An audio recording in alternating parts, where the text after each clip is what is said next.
अमरावतीच्या मेळघाटातील वर्षानुवर्षे प्रलंबित प्रश्न, आदिवासी बांधवांवर होणारा अन्याय आणि शासनाच्या उदासीनतेविरोधात सुरू असलेली नेतृत्वात बच्चू कडू यांच्या नेतृत्वातील मेळघाट संघर्ष महापदयात्रा आता निर्णायक टप्प्यावर पोहोचली असून आज दुपारी चिखलदरा येथे हजारो आदिवासी बांधवांच्या उपस्थितीत तहसीलवर जोरदार तांडव आंदोलन होणार आहे. तर बच्चू कडू यांच्या आंदोलनाची सरकारने दखल घेतली आहे. दुपारी 3 वाजता राज्याचे मंत्री उदय सामंत बच्चू कडू यांच्या आंदोलनावर तोडगा काढण्यासाठी येणार आहे. यावेळी बच्चू कडू यांनी प्रतिक्रिया दिली. सरकार शांततेने ऐकेल एवढं शहाणं नाही आणि आम्हीही गाढव नाही की सरकारने दखल न घेता आंदोलन थांबवू. आतापर्यंत आम्ही भोलेनाथ होतो, पण जर सरकारने शांततेचा आवाज ऐकला नाही तर आता हर हर महादेव होऊ, असा इशारा त्यांनी दिला. मेळघाटच्या प्रश्नांसाठी लढा थांबणार नाही. गरज पडली तर हातात त्रिशूळ घेऊन तहसील कार्यालयात घुसून तांडव नृत्य करू, असा इशारा बच्चू कडू यांनी दिला.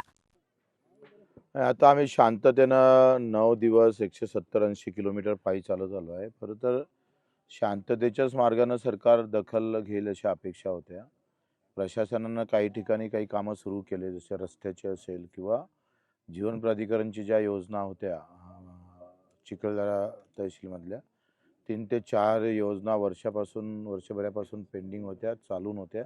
त्या चालू केल्या आणि त्यांनी सांगितलं की 20 तारखेपर्यंत आम्ही नळाद्वारे पाणी चिखलदऱ्याला, जिथं पाणी कधीच पोहोचलं नव्हतं तिथपर्यंत पोहोचू.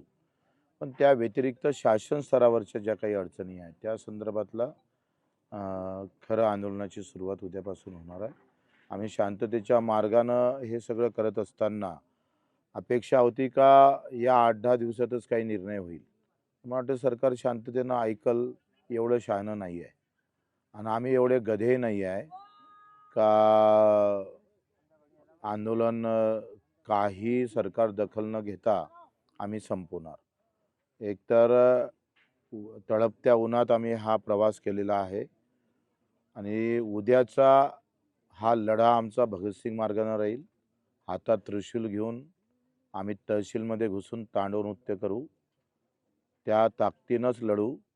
कारण जेवढी तळप, जेवढी तफलीक मेळघाटातल्या सगळ्या शेतकरी शेतमजुरांना झालं, 70-75-80 वर्षापर्यंत साधं पाणी भेटू नये, लाईन भेटू नये, एवढं दुर्दैव तर हिंदुस्थानात कोणाच्याच नशिबी आलं नसेल. त्यानं उद्या आम्ही एखादं तांडव नृत्य करून एखादं काही वाईटही झालं, पण मेळघाटल्याच्या लोकांपेक्षा जे वाईट झालं त्याच्यापेक्षा काही जास्त वाईट होणार नाही. त्यानं आम्ही त्या तयारीत आहोत. ज्या ताकदीनं लढायचं आहे त्या ताकदीनं आम्ही लढू. जशा पद्धतीनं म्हणजे अतिशय टोकानं लढू. पोलिसांचा मोठा बंदोबस्त पाहायला मिळत आहे. ते दरवेळेसच असतं.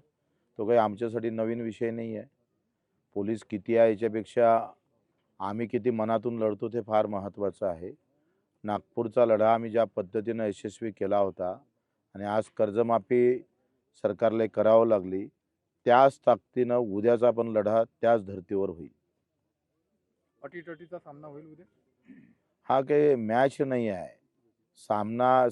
सामन्यासाठी काही आम्हाला काही मारपीटसाठी आलो नाही. पण सरकार जर शांततेच्या मार्गानं ऐकतच नसेल तर फिर अभी तक आतापर्यंत आम्ही भोलेनाथ होतो, आता हर हर महादेव होऊ.